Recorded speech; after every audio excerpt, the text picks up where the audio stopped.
This immaculate glider has 1 hour of flight on it.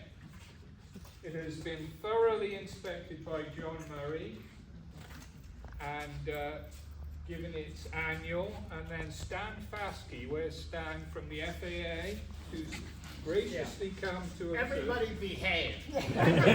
We've also got a controller here too, so Stan inspected it and gave us the certificate of airworthiness earlier this week, so that's great. All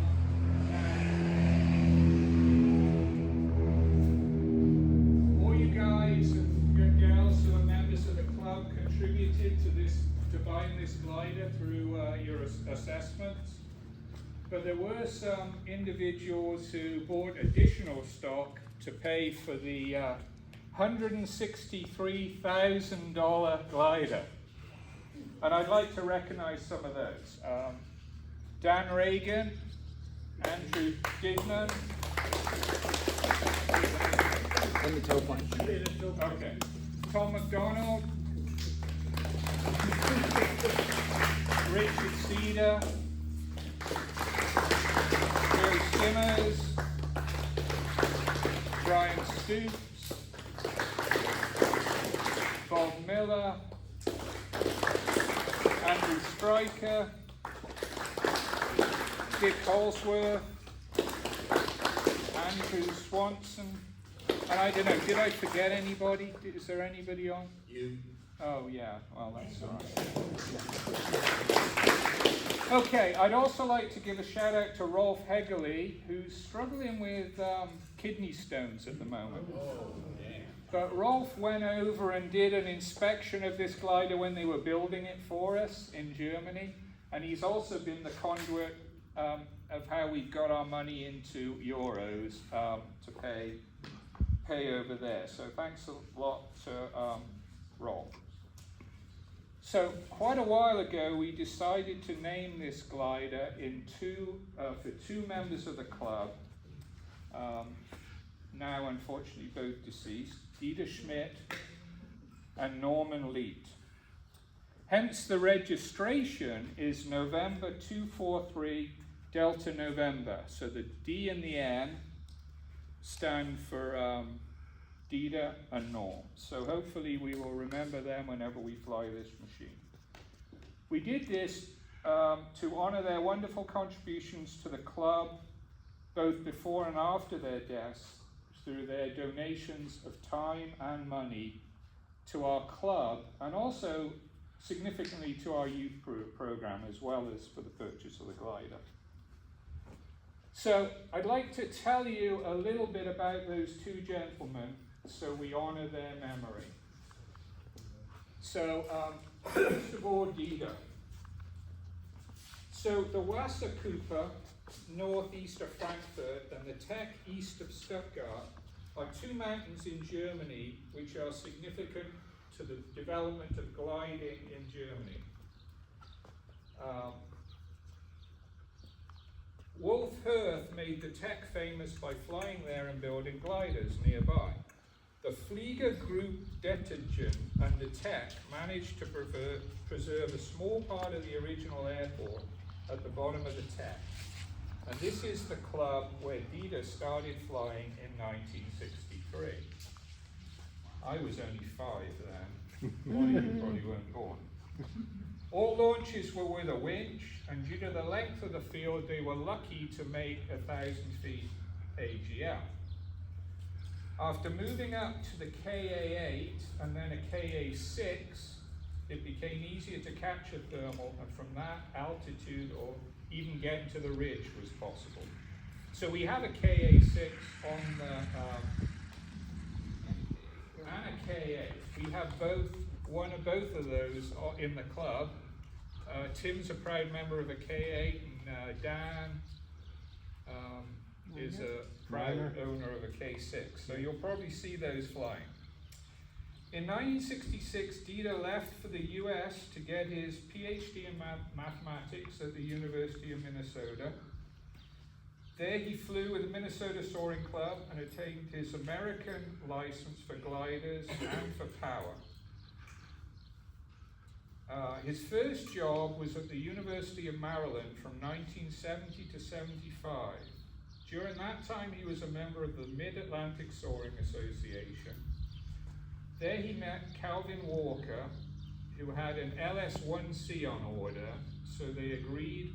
He was glad to take Dieter as a partner on that LS-1C. Dieter completed his diamond badge with that LS-1C. After Dieter moved to Cincinnati, Calvin wrecked the LS-1C, so Dieter bought his own LS-1F, which he flew for 27 years at CCSC. Then for a few years, Dieter was a member of a syndicate that owned an ASH-25, and when that syndicate dissolved, he sold it, and he and Larry Kirkbride bought the ASH-26 we all remember them flying.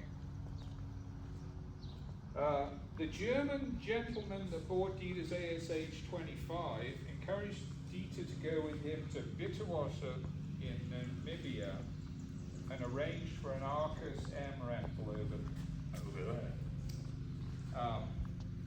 They did not go for any records, but they enjoyed the fabulous soaring conditions there. So when Dieter was here, he was professor of the University of Cincinnati, working for the College of Engineering and Applied Science in celestial mechanics and cryptography. So as you can see, he was not only a great pilot, but a really smart guy. He's survived by his partner Roberta and their dog Lucky. I'm sure we all remember seeing Lucky out at the club here. He was a fixture, and we miss him, and we miss Dieter, of course. And he's also survived by his sister Inga, who I've been in quite a bit of contact with in the US, in Germany, and she's eagerly awaiting to hear the successful first flight of the glider he contributed to. Okay, now for Norm. Norman Clinton Leet. Norm was born in Susquehanna, Pennsylvania. He graduated from Hunnisdale High School in 1968. He went to the Indiana Institute of Technology and studied aeronautical engineering and became a member of the American Institute of Aeronautics, and he graduated in 1973. Norm's heart was always in the sky. His interest in flying began when his dad gave him a 10 cents per pound ride with a barnstormer in the early 1950s. I'm not sure it'd be 10 cents a pound, and I'm not sure I could pay the poundage fee. During childhood, Norm modified balsa wood models to change their performance as he swung them from the end of a fishing pole. He studied the flight paths of model airplanes launched from his attic window. He went on to earn his private pilot's license flying Cessnas, a 1953 Chipmunk, a Sabre Aerobatic, and home builds and gliders. Norm brought his passion home for flying to family reunions, leading the family to Forda River to hunt for his lost remote control plane. Norm's professional life was spent designing aircraft as a civilian engineer at Wright-Patterson Air Force Base.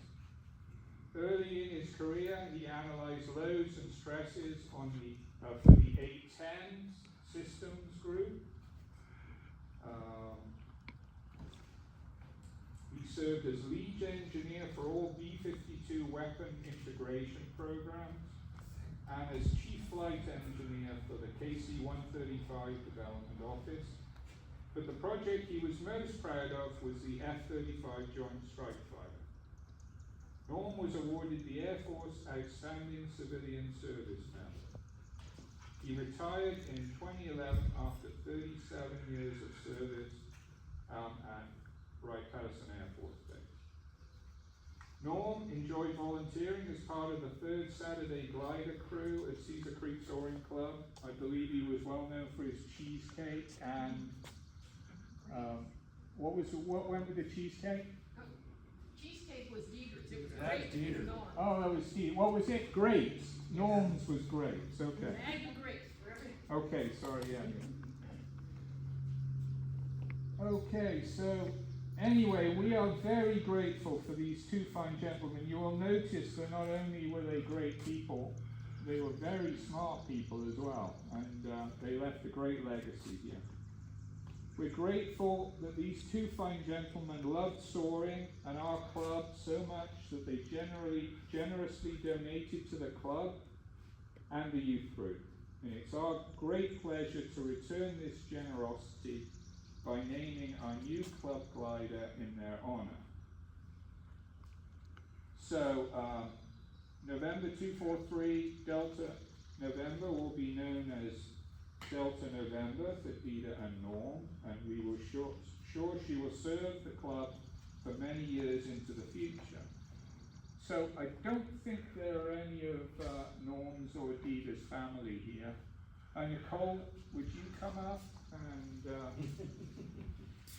because it's traditional, I think, when you launch a ship, that you have to have fine young ladies to actually bless it. And these two ladies are fine young ladies because they've made you lunch. Oh, Carolyn, come on. This is our Carolyn. Not only are they stalwarts of the club, they also made you lunch today. Okay, so if you ladies would read this. Yeah. There was a button. We named this ship Delta November in honor of Dieter and Norman. May God bless her and all storing her. Thank you very much. Okay, now we would smash the champagne over the leading edge, but I think we'll skip that part, and we'll save the champagne for when all the flying's finished. Shake it up. Yeah, okay, yeah, spray it all over the place. Yeah. Okay, so now we've done the dedication, we're going to complete the first flight, and piloting the first flight is going to be Larry Kirkbride, Dita's longtime gliding partner, and John Murray, who we all know is everything Schleicher, and such a mainstay of our ability to keep all our glass gliders flying here. And we thank John for his many years of doing that. We hope there's many more.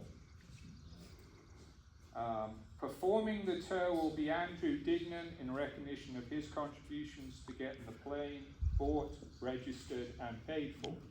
So we'll tow out now and complete the first flight, and then we have a lunch. I think after the first flight we'll go over and have the lunch on the patio there. So thank you all very much for coming. Please take a look at her before we fly her, and thoroughly enjoy the day. Thanks a lot.